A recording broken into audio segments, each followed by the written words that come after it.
Alright guys, welcome back to the channel, welcome back to another video after the Dokkan Now special. There was a joint download for both JP and Global. We've got some of the standard stuff we get from new celebrations. There is a movie, by the way, if you want to check this out, it's pretty cool. There's some nice stuff in there, especially alluding to the new LR cooler. I will leave the link in the description down below for Proton, so if you want to go check this out, by all means it will be there. We're getting, of course, free-to-play units from a free-to-play event. I've got their details out right now. I do suspect, I mean, it's very highly likely, in fact it's probably almost guaranteed, that these two units here will be getting easy A's more than likely through easy areas. There is a Strength Piccolo boss card. Some people are speculating that this may still be the side banner unit. Who knows? There's going to be new category labels. This is for bond of parent and child, which of course Global is going to be getting early through that exchange Gohan and Goku. Of course, we don't get an actual proper lead until the Dokkan Fest Vegeta and Trunks releases during Tanabata in December. There's of course the new story events, as you can see here, which is Fight Battle for the Strongest in the Universe, probably where you get some of those free-to-play units from, like the cooler and also the Gohan and Goku. The new limited events, Clash Between Wisdom and Power. We also have Gohan Struggle. This is where we're going to be getting like hefty amounts of stones, by the way, which I'll show you in a moment from missions. We have a new limited event, which is Supreme Kai Grand Guidance. Then we have the new key, by the way. This is towards link leveling. This is paid for. I may do a whole new video on this. It may just be in the data download, ready for when it eventually does drop on Global. That could be something most likely. Or Global is getting it during the worldwide download celebration. Either way, I'll probably do a video wholly separate on this, the way it works, but it is paid for, and it does pretty much kind of guarantee you some big level ups during link leveling. Of course, we get a new boss rush stage 15, which is literally like the easiest event in the world now on Dokkan, unless you're like brand new. Easiest, like what, 35 stones of your life. Then there's the Wicked Bloodline edition for Red Zone. They're currently going to have stage 1 and stage 2. As I expected, the rest of the stages will be released throughout the whole of the worldwide, which means there will be more missions throughout part 1, part 2, and probably eventually part 3 of the worldwide download celebration. The first stage is going to be against Frieza, and it is on Planet Namek. As I said in yesterday's video, the way they could do this could just be first form Frieza. They could easily have minions. You could have the Ginyu Force, you could have Zarbon and Dodoria, then you fight Frieza. This could go through every single transformation he has during Namek, you know, from first form to final to full power. Or maybe you have a minion stage, first form, skips to final, then goes full power. However they decide to do it's going to be there, and then you face off against Cooler, which again we've already faced during the movie edition of Red Zone, which they could have minions, then have Cooler, then he transforms. His gimmick will probably be different from the KO attack of last time, or maybe you just fight Cooler straight off the bat, who knows. But those are the first two stages, which one, the ultimate like boss, will be against Frieza, second stage will be against Cooler. There's a new support memory, Cooler's Cold Remark. It's not the best. Wicked Bloodline category allies, attack and defense plus 10% in battle and for 7 turns from the start of battle. Key +1 for all allies whose name includes Cooler. Would have been nice if this was also for Wicked Bloodline, but I guess it's something. We do have the God Dragon Stone, which we usually get. And as I said, we're going to be getting Red Zone tickets because there's going to be Red Zone missions.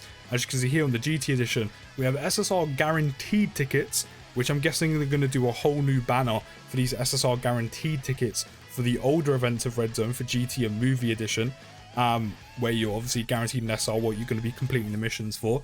We're also going to have a worldwide campaign celebration 50 special summon ticket, which a lot of people have kind of compared it to the 77 special summon ticket, which I do think the premise is ultimately the same of, you know, it's a bulk summon. I do think these are the tickets. The 51 is, I'd done a video on this a few days ago, a week ago at this point, during the V-Jump leaks, where we're going to be getting, where it was like 50 tickets equals, will get you, was it like guaranteed LR and 2 featured units. So I think this may be the tickets for them, and I think the way they will work is similar to the way the normal tickets work for, you know, the banners we currently have, where you use 7 tickets to do a 7 unit multi, where you're gonna basically convert your Memorial Dragon Stones for every 50 stones you spent, potentially get one of these for however much the conversion is, and then bang, you're gonna get a featured LR with at least 2 featured SSRs as well. So that's what I think this is for.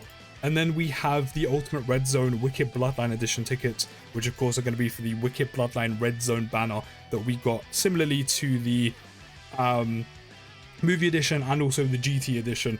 But those are the main things, that we are getting red zone missions and red zone tickets. We're going to get a new wallpaper, which looks pretty cool. I'm not gonna lie, this looks actually pretty nice. Of course, during game, it's going to look a whole lot better.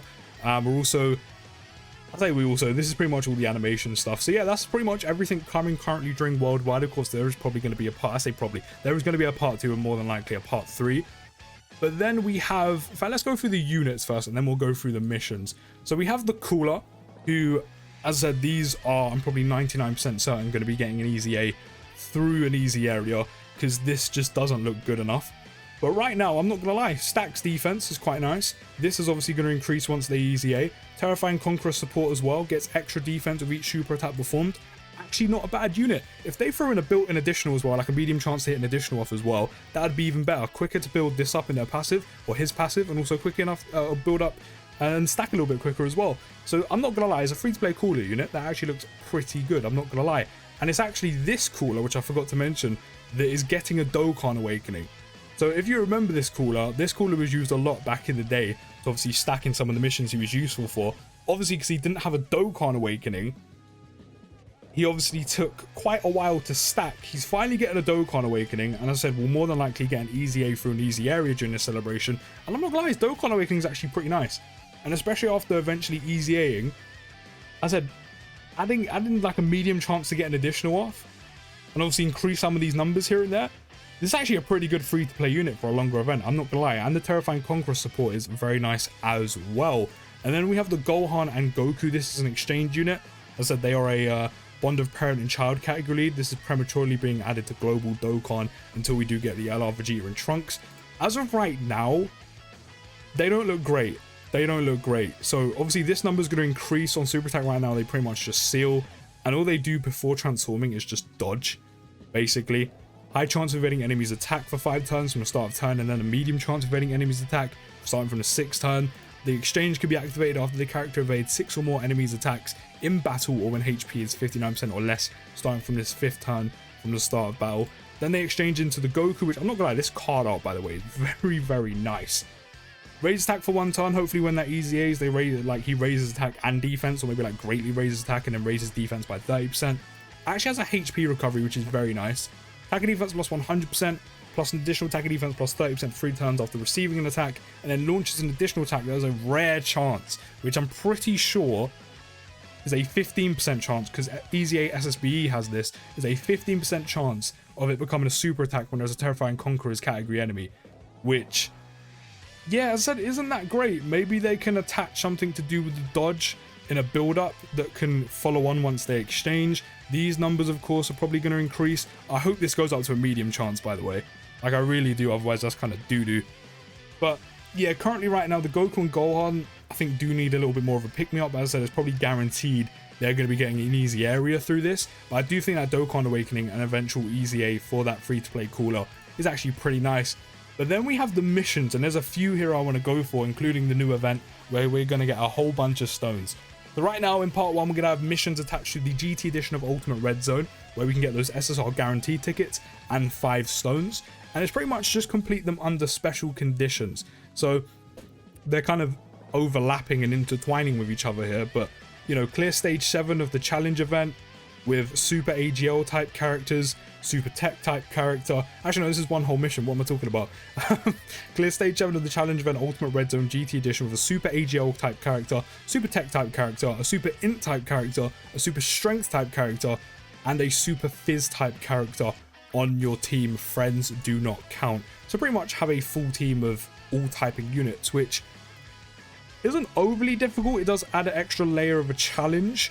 I mean, when you look at super AGL units, you've got LR Easy SSJ4, Super Tech, you've of course got the Year 7 LR Gods, Super Fizz, Year 7 LR SSJ4s, Super Strength could be LR Easy A LR SSJ4 Vegeta, in Easy A Year 3 LR Goku and Vegeta.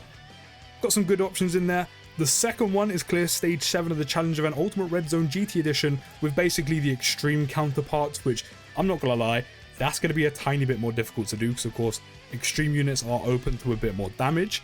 And then we have clear stage 7 of the challenge event Ultimate Red Zone within 7 turns. So I'm not gonna lie, some of you free-to-play players whose accounts aren't looking so healthy to be beaten Red Zone, I know there's probably some of you out there who hasn't even completed stage 7, even though this is nowhere near as difficult as Broly. Can you imagine when they start adding missions attached to Broly? Do you know how difficult that's going to be? But this is, of course, against the Mega Shenron. Doing that in 7 turns, I'm not gonna lie, I don't think I even got close to 7 turns when I did it, and I have both year 7 units and all the big easy A's from year 7 celebration. Like, this one's gonna be probably kind of tough for a lot of us, I'm not gonna lie. Then we have the new missions attached to the Wicked Bloodline edition of Red Zone, which of course is basically clear stage 1, stage 2 for the time being, and then of course you get enough to do the summon on the Wicked Bloodline banners, which I'm very curious to see if on the JP version of things, I don't know why it wouldn't be there, but of course Global doesn't have them quite yet. JP should probably have the LR Golden Freezer unfeatured on there, which is, I'm so jealous, I'm so envious if that is the case. Then we have missions for the battle the strongest in the universe, where the reason why I brought these up is pretty much, I mean, you're getting orbs and stuff, which is nice, but the 50 special summon tickets are popping up here. So these are ways to earn them. Pretty much very easily do very basic missions like clear stage 4, activate 100% of the specified character's hidden potential, which is probably going to be the Gohan and Goku. And this is for the Cooler when he gets his Dokkan Awakening. Dokkan Awakening a specified character, basically Dokkan Awaken them and then complete all part 1 missions. You'll probably get all of, or we'll probably get all of the 50 special summon tickets, likely 77 during the 7th anniversary, during part 3 when we can eventually do that. And then this is, they weren't joking when they said we're going to get a lot of stones. The new Gohan Struggle Protect the Sensu Beans of Hope. We are getting a bunch of stones.